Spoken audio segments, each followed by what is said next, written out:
Welcome to Theme Weavers, your weekly wisdom for weaving yoga themes into your classes to inspire your students. We're your hosts, Heidi and Farin. Welcome to Theme Weavers. Today, we're going to work through teaching a class on the theme of the Gunas. If you don't know what the Gunas are, and it's not the Goonies, like that old, it's a movie from the 80s, right? Not the Goonies. I'm like, what? Did I write the Goonies somewhere that we're talking about the Goonies? No, that's just what it makes me think of. Every time I say Gunas, I think of the Goonies. It's like, hey, you guys. Oh my God.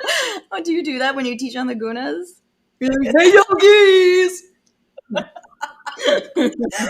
I haven't, but now I will. Oh my God, please don't. Like, talk about appropriation. No, don't do that. Don't do that. It'd be funny though, but don't do that. Oh my God. Okay. If you want to learn how to weave the teachings of the Gunas through your class, then listen up. In case this is the first episode you're listening to, please check out episode 2 of Theme Weavers podcast for details and background on the structure of how and why to weave themes through your yoga classes. And if you choose to use today's teaching on the Gunas as your theme while using the gift of our Inspo Sheet, please find a way to turn our voices into yours and make this theme authentic to you specifically. But don't do it authentically by saying, yogis! Okay. All right, Farin. Let's jump on in.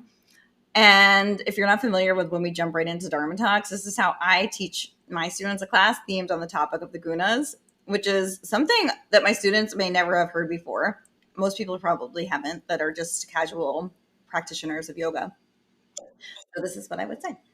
Before we dive into our physical practice today, I want to take a few moments to explore a concept that lies at the heart of yoga philosophy. And that might be new to some of you. So here we go. It's called the Gunas.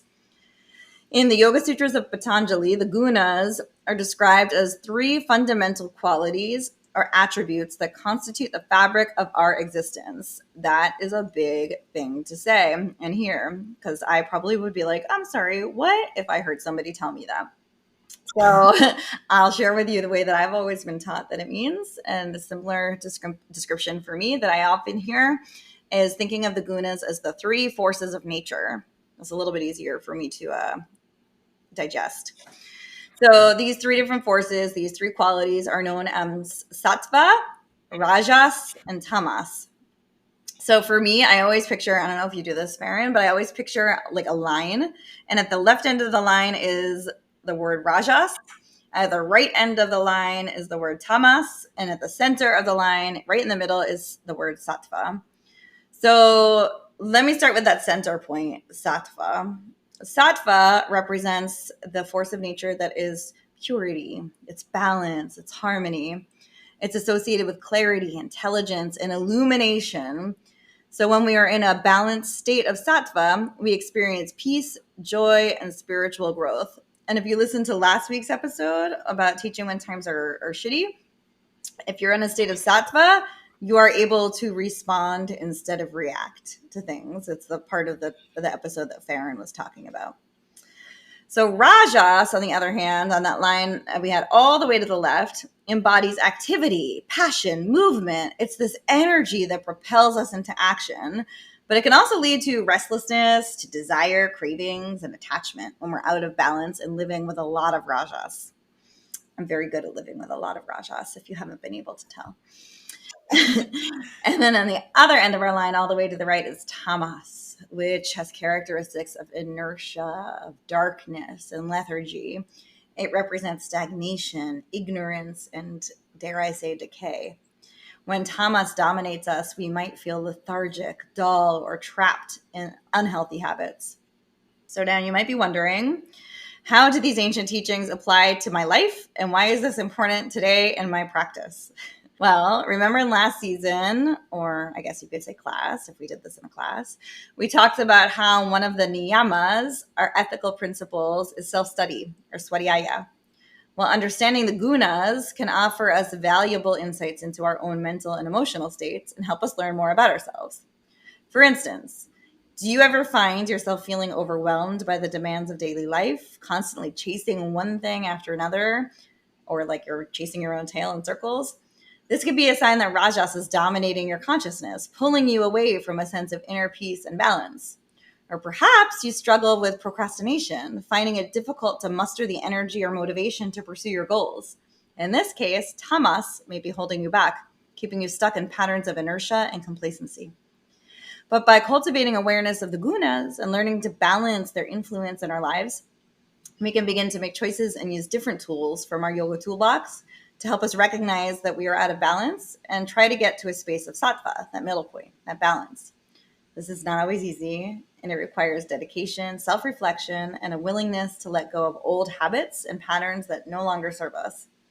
We've talked about before how this sounds similar to needing to bring tapas, that intensity, that rigor, and abhyasa, that intentional concentrated practice, into our practices.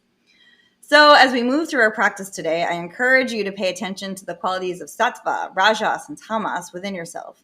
Notice how they manifest in your body, in your mind, in your breath, as we explore different postures and breathing techniques. And remember, the goal is not to suppress or eliminate any of these qualities, but rather to cultivate a sense of self-study, of balance, and equanimity.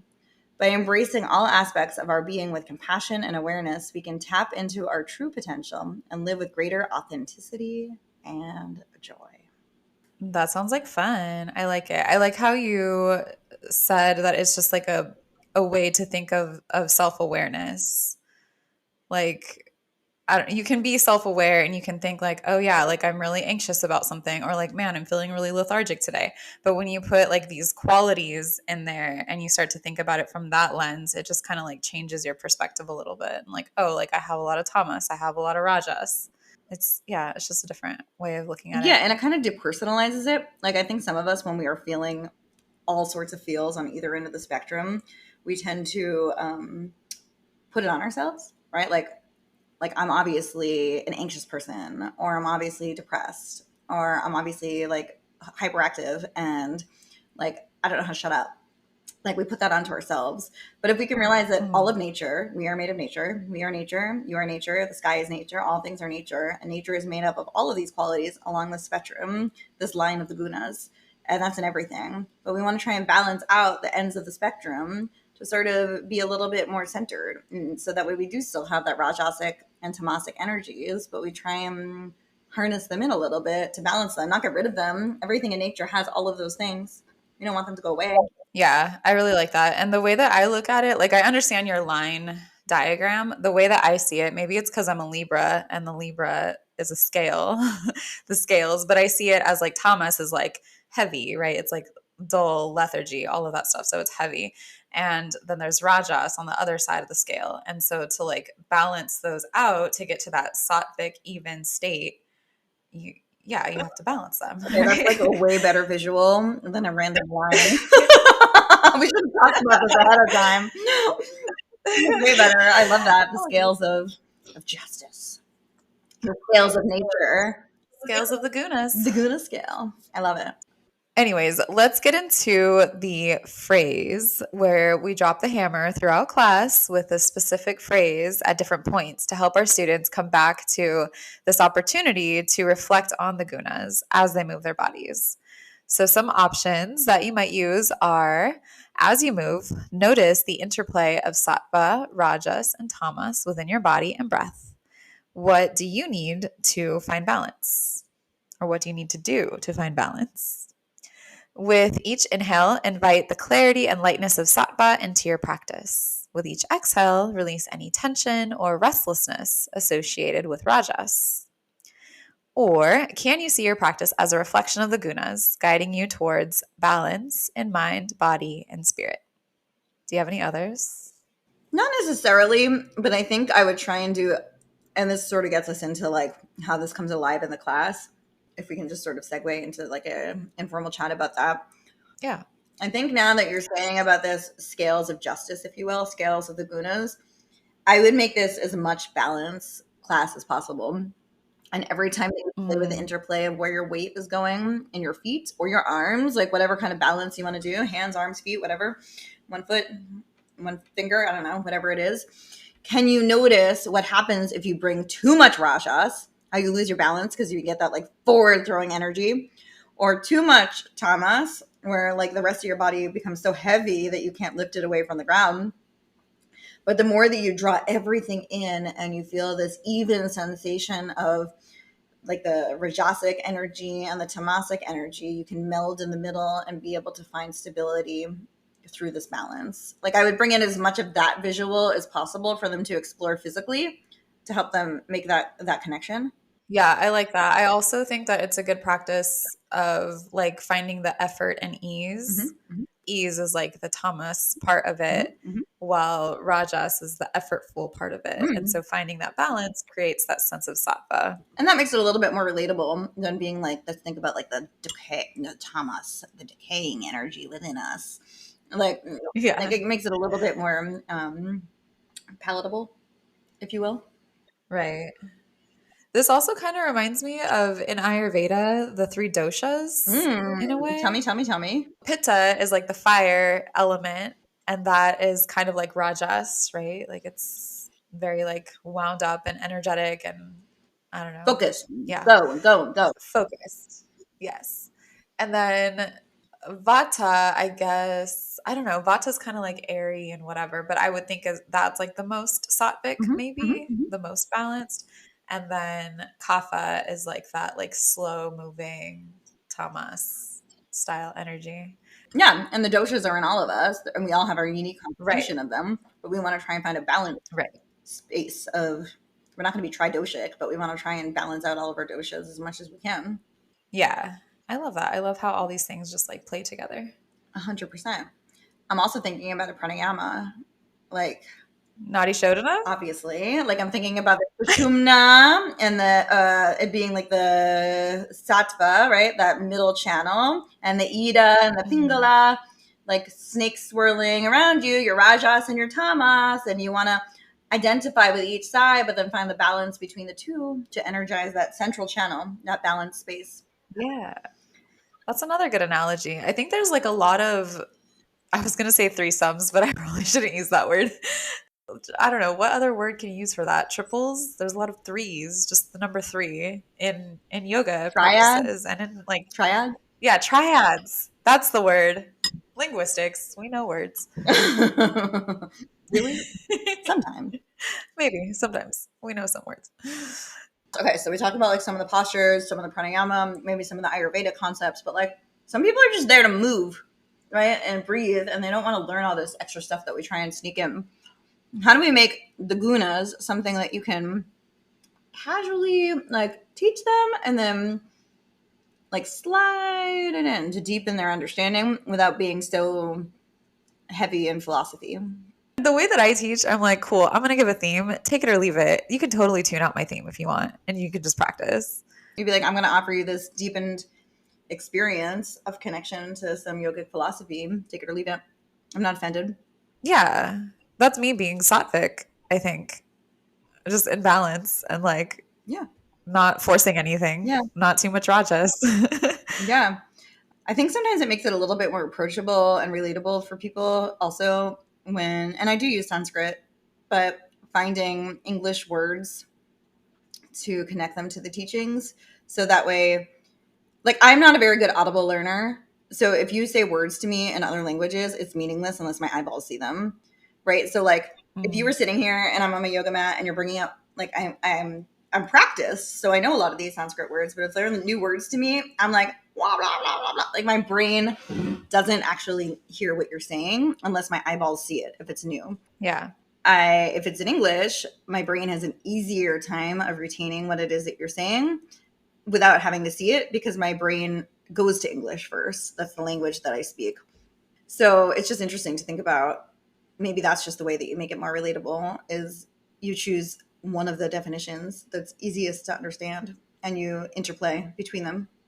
So what would you use as your three English words? Well, Sattva, I would say that peaceful state of balance. I would always call it that. Rajas, I would probably call like my fiery energy, more like my I was just about to say that. Fiery energy. Like literally before you said it, yeah, I was like fiery energy in my head. Yeah, that's obviously a good one. If like independently we're both going there.